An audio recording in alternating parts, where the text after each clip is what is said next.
Bienvenue sur notre chaîne YouTube. Aujourd'hui, nous allons parler d'un sujet très important, c'est de savoir transmettre l'évangile aux générations suivantes.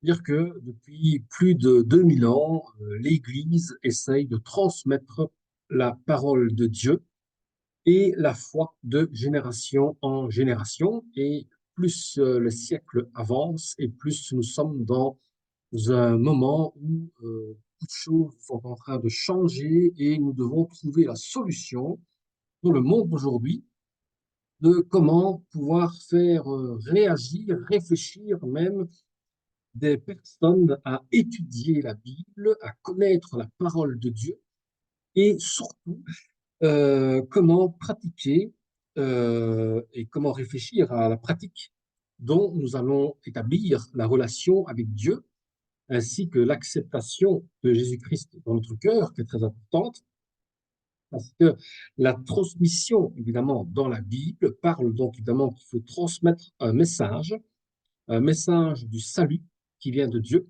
parce que Dieu appelle encore son peuple aujourd'hui, dans le monde présent, à revenir à lui et à écouter sa parole. Donc nous sommes appelés à revenir évidemment, dans la parole de Dieu.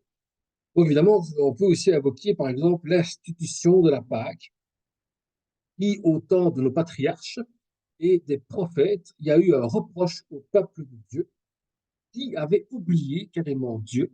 Et c'est pour ça que nous avons la mission aujourd'hui de transmettre évidemment le message de Dieu.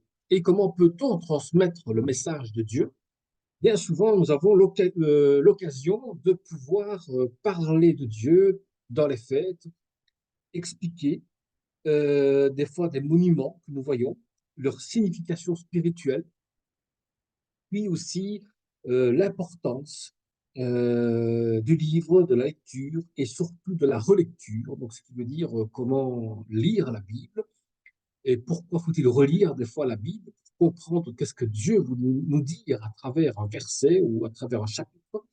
Donc, nous avons besoin de lecture qui est très importante.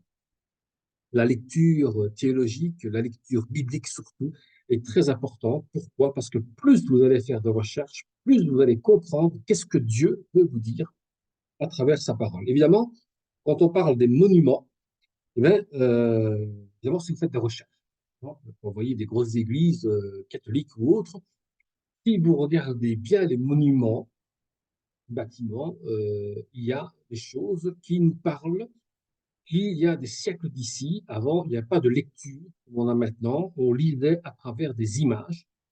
C'est pour ça que certaines églises catholiques anciennes gardent encore des tableaux avec la crucifixion du Christ, le chemin de croix contre ça. Et ensuite, quand vous regardez les vitraux, vous voyez certaines images qui expliquent l'histoire de la ville où vous êtes. À travers ces vitraux, les gens pouvaient lire l'histoire de l'Église à travers les vitraux, à travers les images qu'il y avait. Et c'est pour ça que les gens se sont basés plus sur l'idolâtrie par après, à la place de se consacrer à la lecture, de la recherche archéologique, de la recherche biblique et de la recherche géographique aussi. Donc évidemment, depuis le déluge, Noé, évidemment, Dieu a commencé à bénir la descendance qui a fait alliance avec lui. Donc, il faut se mettre, évidemment, que le Dieu de la Bible s'inscrit dans l'histoire d'un peuple.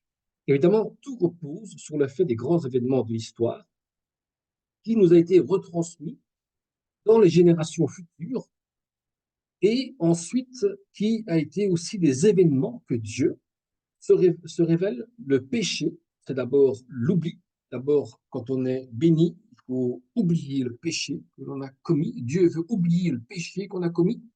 Parce que si nous sommes rachetés par Dieu, le sang du Christ nous purifie évidemment du péché. Donc, ce qui veut dire que nous ne sommes plus pécheurs, nous sommes enfants de Dieu parce que Dieu nous a rachetés à un plus grand prix, la mort du Christ qui a fait que nous sommes maintenant ses enfants. Nous avons été rachetés par un prix.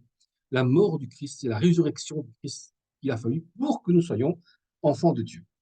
Donc, la bénédiction que nous avons reçue doit être transmise à d'autres parce que nous connaissons le Dieu qui nous interpelle et aussi Dieu demande de construire aussi, de construire évidemment des groupes chrétiens, des groupes de personnes qui lisent la Bible, qui sont enseignés aussi pour la Bible et ensuite font un processus de transmission qui est assez riche pour les autres. Donc, on accomplit quelque chose ensemble, ce qui veut dire on commence d'abord par la famille.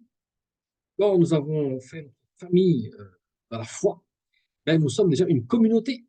Et ensuite, ben, on explique par des paroles ce qu'on fait, ce qui permet à la fois de se rappeler ce que Dieu a accompli pour nous et de le transmettre encore aux plus jeunes. Et ensuite, nous devons toujours accompagner les paroles par une histoire qui va expliquer aux plus jeunes qu'ils ont le même devoir de poser des questions, c'est-à-dire d'essayer de comprendre. Si des jeunes posent des questions concernant la Bible et concernant leur vie, c'est très important parce qu'ils veulent comprendre quelque chose, ils essayent de comprendre qu'est-ce que vous essayez de lui transmettre. Et c'est pour ça que dans Deutéronome, chapitre 6, versets 4 à 9, il dit, écoute, Israël, l'Éternel, notre Dieu, est le seul Éternel. Tu aimeras l'Éternel, ton Dieu, de tout ton cœur, de toute ton âme, de toute ta force. Et ces commandements que je te donne aujourd'hui seront dans ton cœur. Tu les inculqueras à tes enfants, et tu en parleras quand tu seras dans ta maison, quand tu iras en voyage, quand tu te coucheras et quand tu te lèveras. Tu les liras comme un signe sur ta main, et ils seront comme des photos entre tes yeux. Tu les écriras sur les poteaux de ta maison et sur les portes. Il veut dire ici que Dieu nous fait comprendre que l'accomplissement que nous devons faire, c'est la foi que nous avons en Dieu. Parce que la parole est très claire, il dit, tu aimeras le Seigneur ton Dieu de tout ton cœur, de toute ton âme et de toute ta force. Immédiatement, évidemment, le commandement de la parole de Dieu, c'est de transmettre ceci à nos futurs, à nos enfants, ainsi qu'à nos proches, de pouvoir rapprocher des personnes vers Dieu, de revenir vers Dieu et de ne pas s'éloigner de Dieu. C'est pour ça que nous devons mettre dans notre cœur la parole de Dieu, la parole de vie aux enfants de Dieu, et accompagner à une invitation de ne jamais s'éloigner de la parole de Dieu, de ne jamais oublier l'engagement que nous avons fait pour Dieu, et aussi de dire que nous avons la promesse de Dieu parce qu'il répond à nos questions. Évidemment, quand on parle aussi des monuments commémoratifs, ça permet de retenir l'histoire du salut, la présence du moment qui a provoqué la curiosité de la nouvelle génération. La Bible dit, lorsque vos fils vous demanderont, parce qu'un jour ou l'autre, nos enfants demanderont, qu'est-ce que c'est que nous avons construit avec Dieu un jour et que eux n'ont pas compris, mais que maintenant ils cherchent à comprendre. Et puis là, nous devons leur expliquer que la génération doit connaître Dieu, doit connaître l'œuvre de Dieu qu'il accomplit pour son peuple. Et aussi, pendant une grande période, il faudra rappeler aussi que certaines personnes ont oublié le vrai Dieu, parce que beaucoup se sont détournés vers d'autres dieux, à la place de se tourner vers le vrai Dieu d'Israël, le vrai Dieu éternel, celui qui nous a créés. Évidemment, si nous allons dans le Nouveau Testament est l'histoire de l'Ancien Testament, donc tout est développé dans le Nouveau Testament, mais le Nouveau Testament parle évidemment des jeunes en général, et l'effort aussi que nous devons apprendre dans le Nouveau Testament, c'est la question géographique. L'apôtre Paul n'est pas seulement resté qu'en Israël, il a été plus loin, il a été en Europe. Et c'est pour ça que dans vos Bibles, des fois, il y a des cartes. Et c'est important de prendre un peu vos cartes géographiques dans vos Bibles pour comprendre comment Paul a fait tout un trajet pour évangéliser, pour apporter, transmettre le message de Dieu à travers toutes ces cartes qui sont un trésor pour nous. Et aussi, le Nouveau Testament nous ramène aussi dans l'avenir des premiers chrétiens qui croyaient au retour imminent du Christ sur la terre. Et aussi, on parle que l'Église a été confrontée à des questions plus urgentes. Évidemment, on parle pourquoi est-ce qu'il y a des pauvres, pourquoi les veuves, pourquoi la désignation de diacre. Évidemment, tout ça est un enseignement qu'il faut savoir donner, il faut savoir enseigner pourquoi des gens sont pauvres, pourquoi est-ce qu'il y a des veuves, pourquoi est-ce qu'il y a ceci, pourquoi est-ce qu'il y a cela, parce qu'il faut savoir donner un bon enseignement concernant pourquoi que certains pays sont plus riches que d'autres, pourquoi est-ce que Dieu permet la violence, pourquoi est-ce que Dieu permet la guerre, pourquoi est-ce que Dieu permet toutes ces choses. Dieu nous laisse libre arbitre ce qu'on veut, mais le problème, c'est qu'à un moment donné, Dieu mettra un stop à tout ça. Et quand vous lisez l'Ancien Testament, quand vous lisez l'Exode, vous allez comprendre pourquoi est-ce que Dieu punit à un moment donné ces choses, parce que l'homme est tellement égoïste qu'il n'écoute plus la parole de Dieu, ce qui fait que ben, si l'homme fait sa façon à lui, évidemment, il y a des guerres qui se forment, il y a tant de choses qui se forment, et évidemment, on met Dieu au milieu. Pourquoi est-ce que Dieu laisse faire cela? Parce que personne ne veut se parler avec Dieu, personne ne veut se fier à Dieu dans sa parole pour savoir pourquoi, qu'est-ce qu'on doit faire. Et quand on dit qu'il faut prier, prier avec foi. Ne priez pas seulement parce qu'on vous dit de prier, mais priez avec la foi, et que vous ne pouvez pas d'avoir quelque chose parce que le Christ vous bénit et le Christ vous garde. Évidemment, il est nécessaire de transmettre d'une génération à l'autre la révélation du Dieu de l'histoire. La transmission se fait à la fois dans la famille, le rôle du père, ensuite le fils, et dans la communauté. Il y a des fêtes, il y a des rites, il y a des symboles, et aussi la lecture de la Bible qui devient importante. La lecture de la Bible est importante. Si vous avez une Bible en main et que vous la lisez n'importe où, dans le train, dans le bus, chez vous, dehors, ceci montre que les gens vont être curieux vis-à-vis de vous, vont vous poser des questions. Est-ce que vous êtes un catholique, est-ce que vous êtes protestant, est-ce que vous êtes n'importe quelle autre religion? Vous dites non, je suis juste un croyant en Dieu, en Jésus-Christ. Et c'est là que vous entamez la conversation de la Bible avec un bon enseignement que vous avez reçu. Donc, évidemment, il ne doit pas avoir, premièrement, le rôle de la famille, il ne doit pas avoir de rupture dans la famille, parce que la famille, c'est le lieu qui transmet l'évangile aux autres. En fait, les parents montrent comment la Bible leur a enseigné à prier, et c'est la famille au quotidien qui transmet la valeur à leurs enfants, et les enfants observent les parents, leur façon de vivre, leur façon qu'ils vivent leur foi.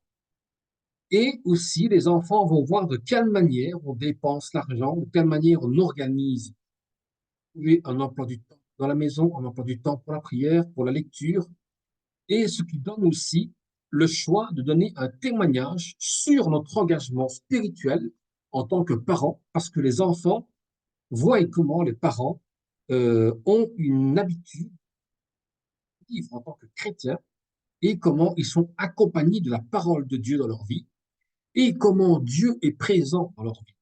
Ceci est un grand rôle que nous devons faire pour montrer le témoignage que nous avons en Jésus-Christ. Évidemment, maintenant, les adolescents ont besoin de partager ce qu'ils vivent, de confronter les questions qui se posent dans leur vie avec l'Évangile. Comme par exemple, beaucoup d'adolescents diront leur choix de vie, le travail, le mariage, les fréquentations et autres. Ils se posent des questions. Quel travail sera bon pour moi? Est-ce que je peux me marier ou pas? Est-ce que c'est le bon ou pas? Est-ce que on va poser beaucoup de questions. Puis il y a les pratiques dangereuses qui se posent chez les adolescents. C'est l'alcool, le tabac, la drogue, la conduite à risque. Évidemment, toutes ces choses-là sont importantes et ne sont pas enseignées dans l'Église, le danger que cela peut apporter. L'alcool peut apporter une destruction totale de votre corps ainsi qu'une déchirure familiale. Le tabac peut vous amener à avoir des cancers et des conduites à risque. Tout dépend de comment ce que vous conduisez avec les autres, si vous êtes violent, si vous êtes calme, si vous êtes quelqu'un de tendre. Tout dépend de votre conduite. Et aussi, il y a que l'Église ne parle pas assez, c'est les repères dans le domaine de la sexualité. Il y a aussi ce problème-là qui se pose aujourd'hui. Pourquoi est-ce qu'on ne peut pas se marier entre femmes et femmes, entre hommes et hommes? Pourquoi est-ce que Dieu l'interdit? Parce que les commandements de Dieu sont stricts là-dessus. Dieu a dit, tu ne te marieras point avec un homme et un autre homme comme une femme, parce que vous devez vous marier entre hommes et femmes, femmes et hommes. Dieu ne veut pas qu'il y ait des transsexuels, Dieu ne veut pas qu'il y ait des homosexuels, Dieu veut que nous formons un couple homme et femme. Et ceci est une chose qu'il faut vraiment expliquer à nos jeunes, que ceux qui font de l'homosexualité ou la transsexualité sont un plus grand péché que Dieu peut pardonner un jour, mais si vous allez trop loin dans l'homosexualité ou dans la transsexualité, vous serez jugé très sévèrement par la parole et par Dieu lui-même. Pas par les hommes, mais par Dieu lui-même. Parce que la transmission se fait non seulement par l'enseignement de la Bible, mais aussi par le témoignage de notre vie, nos valeurs, notre confiance en Dieu. Et nous sommes responsables de l'enseignement que nous donnons à nos enfants pour la connaissance complète de la Bible. Évidemment, le rôle que nous avons, c'est de veiller à l'accueil de chacun. Et aussi dans l'Église, la présence au culte, les moments communs entre enfants et adultes, la question à se poser. Est-ce que chacun se sent chez lui quand il entre dans une communauté?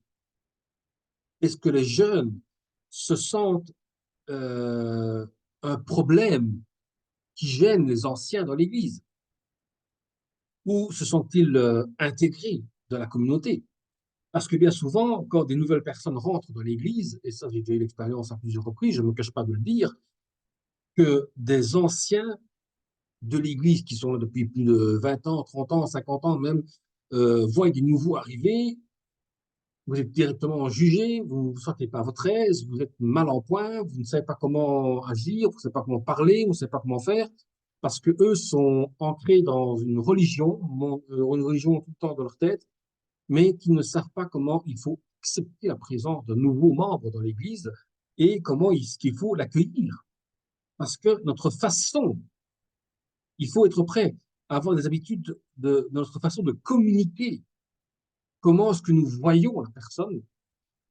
Il faut être dynamique pour la prendre en compte et il faut donner de l'amour à cette personne, de l'amour à travailler et être à l'écoute avec cette personne, qu'elle soit petite ou grande, qu'elle soit jeune ou vieille. Il faut prendre du temps avec les personnes qui viennent vers vous pour écouter la première fois l'évangile.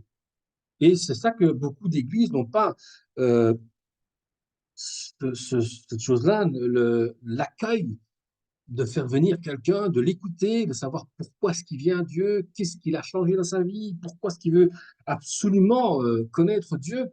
Donc évidemment, il y a beaucoup de choses qu'il faut faire pour l'accueil. Donc pour avoir un bon accueil de quelqu'un qui vient écouter la parole de Dieu, il faut évidemment avoir des activités. Faire une activité concernant un moment où on a l'occasion de discuter de la parole de Dieu. Et ensuite, avoir un langage assez clair, précis, de ce que nous avons vécu avec Dieu. Et puis, sous les bases que l'on construit, évidemment, eh bien, il faut apprendre les activités, il faut reformuler un petit peu notre témoignage, il faut faire des recherches, il faut faire de la lecture. Quand vous êtes nouveau chrétien ou que vous êtes déjà chrétien, moi, je pousse toujours les gens à faire des recherches bibliques, à faire de la lecture, à rechercher qu'est-ce que les théologiens disent, qu'est-ce qu'il faut faire des recherches. Et puis alors, nous allons encourager les autres. Évidemment aussi que quand on raconte des histoires, en particulier celles de la Bible, on a remarqué qu'aujourd'hui, il faut s'entraîner pour cela, parce que pourquoi? Parce que beaucoup de personnes retiennent seulement que 10% de ce que l'on entend, mais 50% si on met des visions par rapport à ce qu'on dit. Donc évidemment, si on doit transmettre notre foi en Dieu, il faut enseigner l'objet de notre foi. Et l'objet de notre foi, c'est le Christ et la Bible. Il faut savoir expliquer qui est le Christ et expliquer comment se rechercher dans la Bible. Évidemment, la transmission ne peut donc pas être une doctrine très poussée, mais ça doit être un enseignement qui met en place la personne devant un choix qu'il doit faire. C'est d'abord le respect de l'être humain et ensuite la présentation du message biblique. Non pas faire un lavage de cerveau comme certains le font, ou des incitations malsaines comme des coups, des récompenses pour avoir de bonnes réponses. Ce n'est pas ça qu'on demande. On demande seulement qu'il faut savoir parler calmement, avec amour, comment le Christ nous a sauvés, et ensuite enseigner la Bible comme Dieu nous a demandé de l'enseigner. Évidemment, euh, des enfants de 7 à 8 ans, de 2 ans même à 8 ans, donc on va commencer ceux de 3 à 5 ans. L'enfant est un actif, il a besoin de bouger, il est curieux, il a beaucoup de choses qui peut se concentrer entre 3 et 5 minutes. Il a besoin d'être sécurisé, il a besoin de trouver ses personnes familières, il a besoin de trouver des personnes avec qui il est habitué depuis le début. Alors, on peut donner une base de la foi concernant les enfants. Dieu est le Créateur, on peut lui parler, il nous parle par la Bible, il nous entend, il nous répond. Présenter Jésus comme un ami, raconter des histoires bibliques en les rattachant à une expérience de sa vie d'enfant, à ce qu'il connaît. Il faut rester concret, partir sur des choses et des situations proches de l'enfant pour qu'il y ait un intérêt. Évitons aussi de le dramatiser, ce qui peut être pour lui après une source d'angoisse. Parce que des fois, certaines histoires de la Bible peuvent troubler l'enfant. Donc, faire attention lorsque vous racontez dans les histoires de la Bible. Pour les enfants de 6 à 8 ans, évidemment, la lecture et l'écriture sont encore difficiles pour leur âge, mais il faut poser beaucoup de questions avec de l'imagination. Donc, il faut évidemment se concentrer sur des personnages bibliques tels que l'Ancien Testament et ensuite leur expliquer les versets bibliques avec, en chantant par exemple, pour qu'ils comprennent qu'est-ce qu'on veut leur dire à travers le message biblique. Et puis, il y a une activité aussi qu'on peut faire avec les enfants, parler du pardon sans expliquer euh, toute la doctrine et sans non plus faire peur aux enfants, mais demander qu'est-ce que le pardon pour eux. Et on peut apprendre le respect de Dieu, aborder les notions de justice, fidélité, sainteté. Et tout cela va encourager les enfants à se tourner vers Dieu, à lui parler et apprendre aux enfants à parler avec Dieu. Et ensuite, leur dire les histoires, comment est-ce que beaucoup de nos patriarches de l'Ancien Testament ont parlé avec Dieu et comment Dieu leur a expliqué. Puis les enfants de 9 à 11 ans ont une réflexion plus personnelle. L'enfant est capable d'établir une relation avec son passé et son avenir, il est capable de raisonner. On peut lui faire chercher des applications de leçons, il devient critique, il aime discuter, il aime chercher, il aime trouver. C'est ce qui nous rend plus actifs aussi pour leur donner la compréhension de mémoriser ce que la Bible veut lui dire, ce que Dieu veut lui dire. Et c'est un moment important pour l'enseignement des enfants, c'est approfondir la notion biblique, présenter le chemin du salut, l'encourager à mettre Jésus au centre de sa vie, l'encourager à lui apprendre à lire la Bible régulièrement. Il faut apporter une aide pour qu'il puisse lire la Bible et l'engager dans des actes concrets de service, entraide, générosité, euh, pouvoir aider les autres, comment faire venir les autres dans l'église et tout ça. Donc, les enfants de 9 à 11 ans sont déjà presque prêts à entendre et prêts à faire ce qu'on demande. Maintenant, les enfants de 12 à 15 ans, c'est l'âge de la pensée abstraite, capacité de généraliser. Donc, évidemment, il faut qu'ils soient actifs aussi et il faut qu'ils puissent bien prendre la Bible, donner le plaisir de découvrir par eux-mêmes les textes bibliques, les messages bibliques, et qu'ils prennent un moment d'histoire dans le monde, dans l'espace de la géographie biblique. Et il ne faut pas séparer la Bible avec la vie quotidienne.